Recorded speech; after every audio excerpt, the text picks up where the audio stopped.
Hi everyone, welcome back to the SCPT show. And today we're going to talk a little bit about the holidays. First off, I want to wish everyone a happy holidays, no matter how you celebrate. But in today's episode, I want to talk a little bit about holiday feasts and sort of how to mitigate those if that's something you're interested in doing. So, with the holidays, there's a lot of different personality types when it comes to big meals like this. And the first thing that I do suggest is to know yourself. So, when it comes to the holidays, there's different sort of cohorts of people and how you'll respond to some of these meals. The first group of people, now, this is not extremely common for people going through a fitness journey, but the first group of people, this is typically people who are a little more experienced in a fitness journey and have been sort of minding their nutrition for a little longer. So this is the people that can enjoy a meal and just hop right back on track the next day. So, say it's Christmas dinner, have a bunch of mashed potatoes, a bunch of desserts and pies and things like that. These are the people that can do that on Christmas Eve, and then Christmas Day, go ahead with their good breakfast, good lunch, and then go have, Christmas dinner again. And then, the next day, the 26th, they're going to go right back to the gym. They're going to go ahead with their normal eating habits and sort of stick to their plan. That's the first group of people. And that's not super common among people who are newer to nutrition. But if it is you, and that honestly is you, you should definitely know that that if you are that type of person. Now, the next type of person, and this is more common among people that are a little newer to a fitness journey, is people who are going to have one, night of gorging and a little overeating, and then just kind of say, F it for the next few days. So that's going to look like, a wonderful Christmas Eve meal, then for Christmas breakfast, skipping the eggs and eating only super double chocolate chip pancakes, Christmas lunch having like a pizza, and then Christmas dinner doing it all again. Then the next day, the 26th, being like, you know what, F it, I'm gonna have leftovers from Christmas breakfast, and then I'm gonna have more junk and junk and junk. And this pattern is gonna kind of continue till after the New Year's resolution sits in. So that's pretty much type 2. And now type 3 is people who are kind of in the middle of both, where they can't necessarily hop back onto the healthier nutrition plan, but they're also not going to go excessively off the grid when it comes to nutrition and just binge the entire Christmas to New Year's season or Hanukkah to New Year's season or whatever you celebrate. So those are kind of the different personality types. I find that most people are more of a combination of 1 and 2, so fit into that third personality category. And I'm going to kind of go over strategies for each of these personality types and some strategies to enjoy your holiday meals, but also being able to get back onto that nutrition plan, if that makes sense. So first off, let's go over person 1, the person that can have, a holiday meal and just hop right back on plan. So if you're person 1, that's great. I don't have too much to say to you. Just go ahead and enjoy your food, stop eating when you're full, and just kind of hop back onto it in the next couple days. Do enjoy yourself. Do enjoy Christmas breakfast, Christmas Eve, Hanukkah dinner, Kwanzaa food, anything that you might celebrate. But do make sure that, just kind of get back onto it in the next couple days. You guys will be fine. Most of this episode is not directed at this group of people. Now, for group 2, this group is going to need a little more structure going into these holiday dinners. And the first thing that I want to say to this group 2 is that the holidays are not a season. They are a few days. Hanukkah is 8 days. Christmas Eve and Christmas Day are 2 days. Kwanzaa is 7 days. They are not a season. There is no reason to just want, if you are somebody who treats the holidays as a season where you're going to feast and eat less healthy foods from the time that Christmas music starts playing in Walmart to your New Year's resolution, change your mindset on that. I would suggest, really making the holidays and not kind of extending the holidays out longer than what they really are. Now, I understand that there's lots of family visitation and lots of family fun, and little cousin Ben doesn't eat anything but pizza, so the family's gonna get pizza every day. Just little planning, get your chicken breasts, get your greens in, just add some planning to that. And also enjoy the pizza as well. So have a little bit of your, plan, and then have some fun food as well. So that's what I suggest for group number 2. Now, group number 3, these are the people that are sort of hybrids of 1 and 2. Just whatever works for you is best. And I would say do incorporate some food from your meal plan or your nutrition strategy as soon as the holidays are over. So, let's say that it's Christmas Eve dinner, it's a meal similar to Thanksgiving. Then Christmas morning breakfast, again, throw a couple eggs on the plate, and not just the pancakes and the French toast and the things like that. Just make sure and put the protein first. That comes for all the groups. Just make sure to put protein on your plate at every holiday meal, and just sort of know yourself. So those are sort of the 3 different personality types that I really see surrounding feasting and meals and things like that. And now I'm just going to go into some of my general tips for people around the holidays. So my first and biggest tip is that the holidays are not a season. This is not an excuse for you to skip the gym from November to January. I understand that things get busy. Now, I am a full proponent of maybe going less days a week during that time, especially if you're busier with things like, work, school, kids, things like that. But do not just skip that entire time. Trust me, you will be better off for it. So make sure that you are at least getting in there once or twice a week minimum if gym has been part of your routine. If not, this is a great time to start, because if you can make time for the gym now, it'll be a lot easier to make time for the gym after the new year.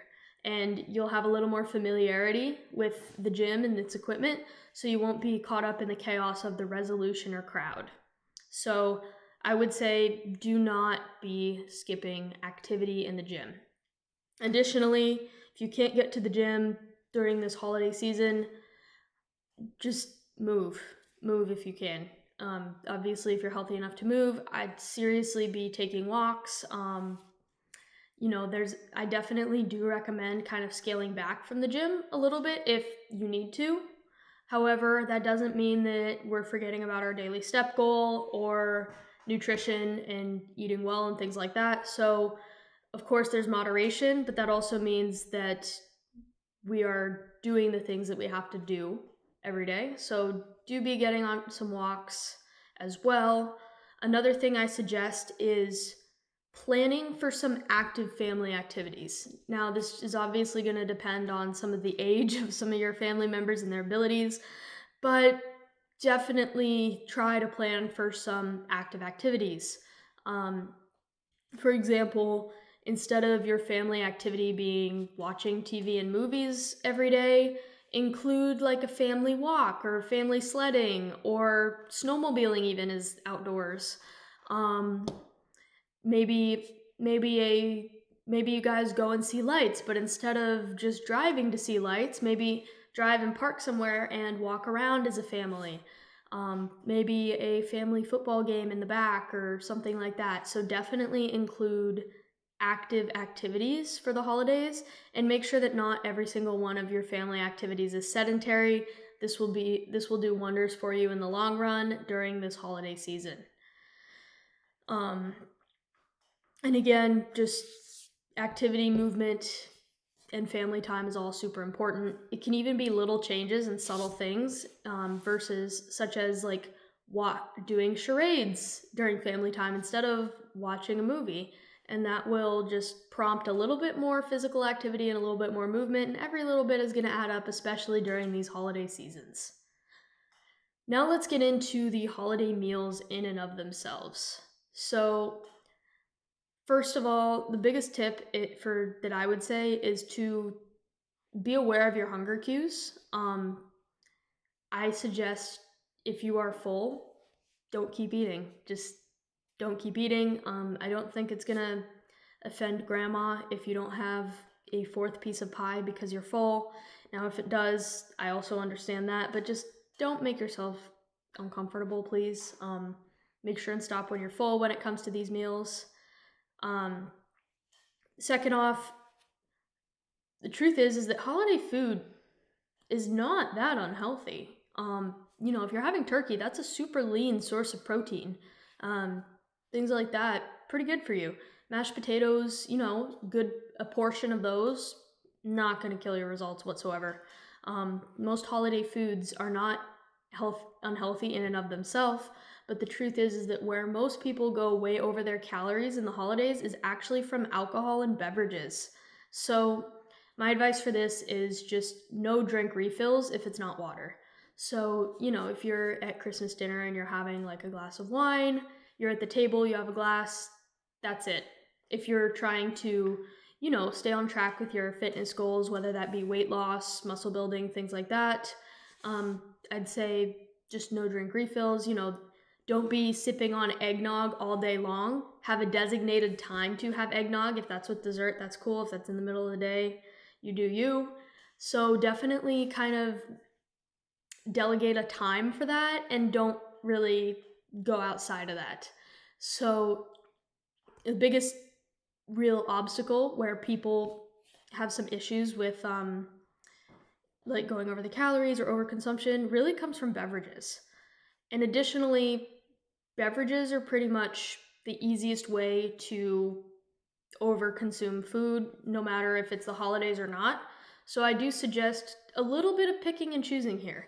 Now, we don't really want to be restricting ourselves, but also keep in mind that, 2 beers on Christmas Eve, 3 glasses of juice on Christmas breakfast, another eggnog at Christmas lunch, and wine on Christmas dinner. Like,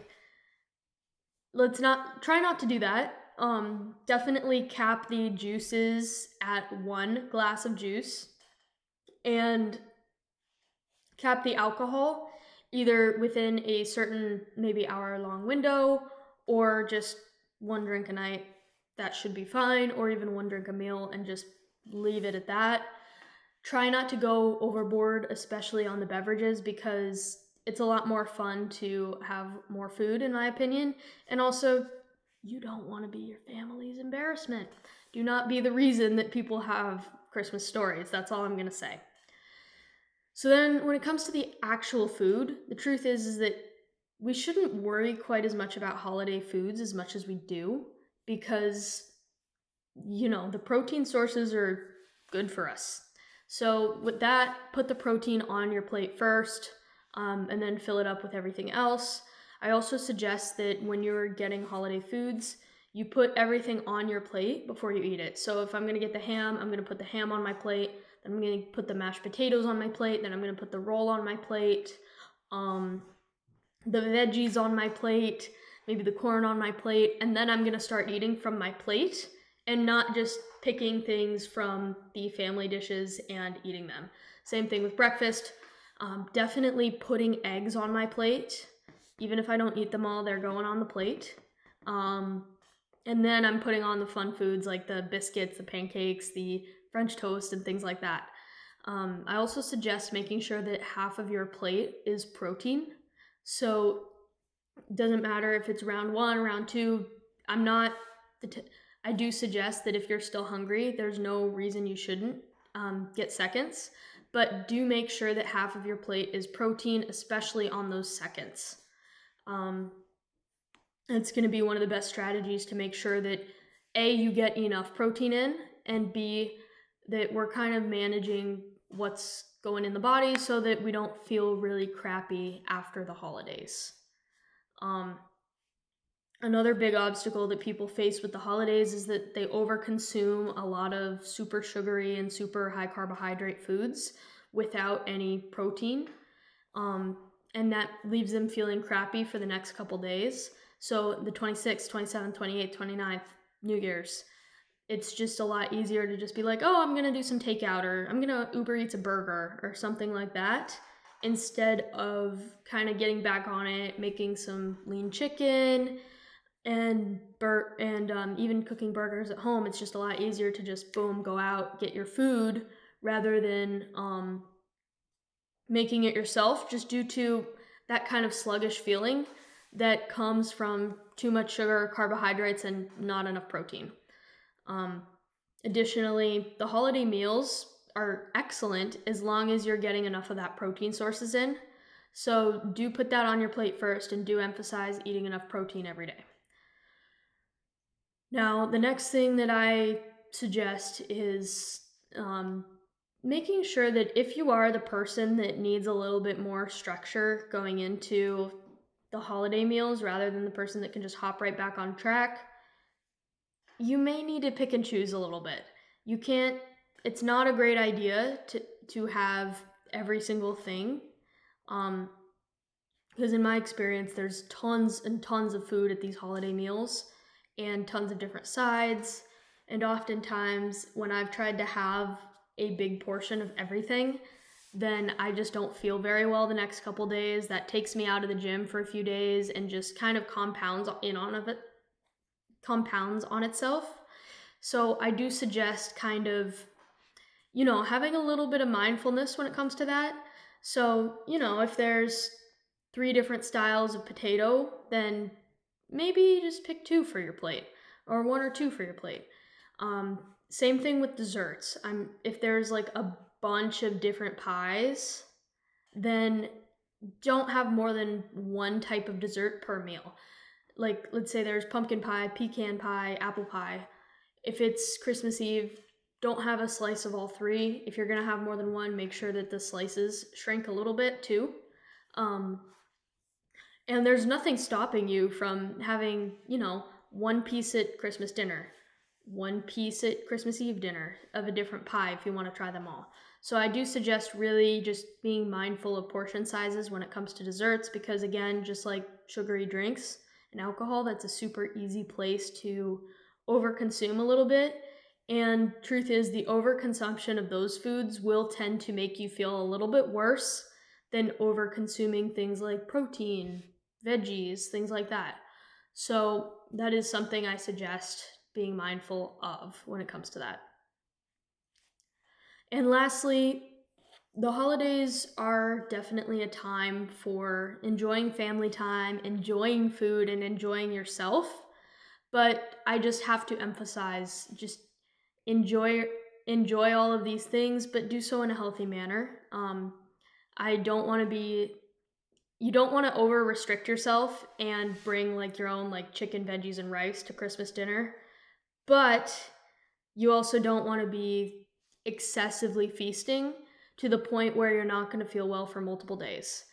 And my biggest thing is get to the gym on the 26th or 27th if you can.